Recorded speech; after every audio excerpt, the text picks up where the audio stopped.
Ukraine वार के दरमियान Russia missile ने बांग्लादेश शिप को हिट किया गाइस। हो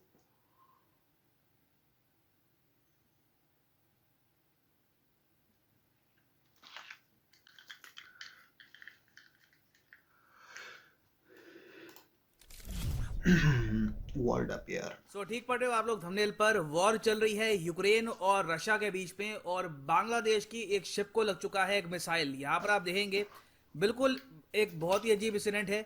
यूक्रेन और रशिया की वॉर में क्या हुआ कि रशियन नेवी जब अग्रेसिवली अटैक कर रही थी यूक्रेन को, तो एक मिसाइल गलती से हिट कर गया एक बांग्लादेश की कार्गो को। अबे गलती से कैसे हिट कर गया बे? और जानबूझ कर किया, जानबूझ कर किया भाई। एटलीस्ट एक बांग्लादेश के नागरिक की यहाँ पर मौत कंफर्म हो चुकी है। बताया जा रहा है कि कुछ लोग यहाँ पर इंजर भी हुए हैं, और इंटरनेशनल मीडिया में आज के समय इस पर बहुत आर्टिकल पब्लिश हो रहे हैं। यहाँ पे आप देख पाओगे एक आर्टिकल है, Bangladesh cargo ship hit in Ukraine, crew member killed. और बांग्लादेश के सोशल मीडिया में आप अगर देखो तो ये फोटो आज के समय काफी वायरल हो रही है। ये लोग यहाँ पर कह रहे हैं कि मोहम्मद रहमान ये वो यहाँ पर क्रू मेंबर है जिसकी मौत हो गई है इस अनफॉर्चुनेट इंसिडेंट में। और जब ये मिसाइल बांग्लादेश की शिप को हिट कर रहा था, तब एक यूक्रेनियन नागरिक ने इसकी वीडियो फुटेज भी रिकॉर्ड कर ली। और यहाँ पर आप देख पाएंगे ये है बांग्लादेश की कार्गो शिप। पीछे यहाँ पे आपको दिख जाएगा ये यूक्रेन का एक बंदरगाह है। ये शिप मूव नहीं कर रही थी, एक जगह एंकर थी, फिर मिसाइल आया एंड यू कैन सी इस तरीके से अटर डिस्ट्रक्शन। अब यहाँ पर आप पूछेंगे मगर बांग्लादेश की शिप यहाँ पर इस रीजन में कर भी क्या रही थी? देखिए देखो गाइस, मिसाइल आया एंड बांग्लादेश, पहले तो बात यह है कि गलती से आया, फिर बांग्लादेश के शिप में गया एंड जस्ट ओनर को किल कर दिया। नहीं, नाइस। इंटरनेशनल ट्रेड तो होता ही है, इट इज वेरी नॉर्मल। और ये शिप एक्चुअली इस बंदरगाह में आई थी, पोर्ट ऑफ ओलिविया में आई थी इस वॉर से पहले। और तब से लेकर अब तक ना सिर्फ बांग्लादेश की ये शिप, कई कार्गो शिप है आज के समय, चाहे जर्मनी की हो, फ्रांस की हो, वेरियस कंट्रीज की हो, ये आज के समय इस रीजन में फंस चुकी है। रीजन मैं भी आपको बताऊंगा, मगर पहले यहाँ पे आपको ये भी समझना होगा कि ये मिसाइल हिट किया क्यों है रशिया इस पर्टिकुलर एरिया में। यहाँ पर आप देख पाओगे ये यूक्रेन है, ये जो पिंक एरिया है ये बेसिकली रशिया की इन्वेजन है। इतना एरिया रशिया की आर्मी कब्जा चुकी है। तो अब क्या है कि रशिया इस पर्टिकुलर रीजन में बहुत ज्यादा एक्टिव हो जाएगा, इनकी नेवी काफी एक्टिव हो जाएगी, क्योंकि अब रशिया एक बहुत ही बड़ा असॉल्ट करेगा ओडेसा पर। ओडेसा में आपको ये बता दूं एक बहुत ही इंपॉर्टेंट शहर है यूक्रेन का, एक कोस्टल शहर है, टूरिस्ट अट्रैक्शन है। और रशिया बेसिकली ये चाहता है कि ओडेसा से होते हुए ये लोग सीधा यूक्रेन का जो मिडिल पार्ट है यहाँ तक पहुंच जाएं, क्योंकि एक बार ओडेसा को इन्होंने यहाँ पर कब्जा लिया, उसके बाद आगे कोई भी बड़ा शहर नहीं है जो रशियन आर्मी को रोक पाएगा। और इस बात को यूएस ने भी कंफर्म कर दिया है कि रशियन वॉरशिप्स आज के समय क्राइमिया से बढ़ रही है यूक्रेन के ओडेसा की तरफ। और जो यूक्रेन के लोग हैं ये भी तैयारी कर रहे हैं।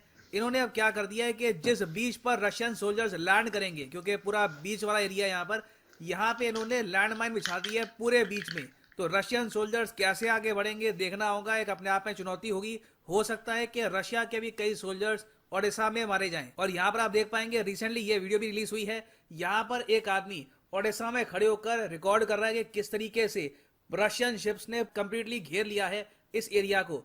तो रशिया बीच बीच में क्या करता है कि मिसाइल लॉन्च करता रहता है। एक मिसाइल यहाँ पर गलती से बांग्लादेश की शिप को लग गया, और इस शिप का नाम था बांग्लार समृद्धि। अब यहाँ पे आप अगर पूछेंगे मगर ये कैसे हो सकता है, एक मिसाइल जो कहीं पर आपने पॉइंट करके उसको लॉन्च किया है, वो दूर कहीं कार्गो शिप को हिट कैसे करेगा? देखिए ये काफी बार होता है। मिसाइल याद रखिएगा फुल प्रूफ नहीं होते, 100% एक्यूरेसी के साथ मिसाइल फायर नहीं होते हमेशा। बांग्लादेश प्लेग बांग्लार Samriddhi has been stuck at the port of Olivia since Russian invasion of Ukraine began on 24 February and was hit by a missile in Bangladesh, Foreign Ministry official said. Possibility रहती है कि आप misfire कर जाएं। अभी recently आप अगर देखो तो इतने इंसिडेंट्स हुए हैं, मगर multiple ships are damaged by reported Russian attack region. Blah blah blah. किसी की मौत नहीं हुई थी। फॉर एग्जाम्पल पिछले हफ्ते न्यूज आई थी कि एक जापान की भी शिप है नमुरा क्वीन के नाम से, ये भी यूक्रेन के बंदरगाह पे अटकी हुई है। बहुत ही लंबे समय से ये लोग बाहर नहीं निकल पा रहे थे। रशिया का एक मिसाइल आया और उसने नमुरा क्वीन को हिट कर दिया। थैंकफुली किसी की मौत नहीं हुई, मगर एक फिलीपींस का यहाँ पर क्रू वर्कर था, उसको कुछ चोटें आई। फिर एक और अटैक हुआ मोल्डोवा की शिप पर। इस शिप का नाम है मिलेनियल स्पिरिट, और यहाँ पर आप देख पाएंगे इसकी वीडियो फुटेज भी रिलीज हुई थी। फिर उसके बाद आप अगर देखो लेटेस्ट एक अटैक हुआ है टर्किश ओन्ड कैरियर यासा जुपिटर पे। मिसाइल इस शिप को भी लगा मगर थैंकफुली कोई यहाँ पर कैजुअलिटीज नहीं आई। बांग्लादेश यहाँ पर पहला कंट्री है जिसकी कार्गो शिप पर सीधा ऊपर से डायरेक्ट अटैक हुआ है एक मिसाइल का, और एक क्रू मेंबर भी यहाँ पर मारा गया। अब यहाँ पर आप कहेंगे मगर ये सारी जो कार्गो शिप्स हैं ये क्यों फंसी हुई है यूक्रेन में, इशू क्या है? इशू यहाँ पर यह है कि एक बंदरगाह से जब आपको निकलना होता है तो आपको कुछ पेपर वर्क चाहिए होते हैं, कुछ परमिशन चाहिए होती है, मगर सिंस आज के समय यूक्रेन कंप्लीट केओस में है। यहाँ पे जो बंदरगाह पे लोग काम कर रहे थे वही काफी हद तक भाग चुके हैं, तो जो यहाँ पर कार्गो शिप्स हैं इनके पास कोई पेपर वर्क है नहीं। आगे जाकर जब ये बाकी देशों में जाएंगे तो कहीं ना कहीं वहां पे दिखाना होता है पेपर वर्क, एक आपको दिखाना होता है कि ये मेरा रूट था, ये कंप्लीट करके आ रहा हूँ। तो सिंस इनका पेपर वर्क अटका हुआ है काफी जगह, उसके अलावा एक इशू ये भी है कि जो इंश्योरेंस प्रीमियम है ये बहुत ज्यादा उठ चुके हैं इस रीजन में, और जो एक कार्गो शिप की ओनर कंपनीज हैं वो भी यहाँ पर कह रही है कि इस रीजन में मूवमेंट मत करना, हिलना मत, हिलोगे तो एक बार को मिसाइल से हिट होने के चांसेस और ज्यादा बढ़ जाते हैं।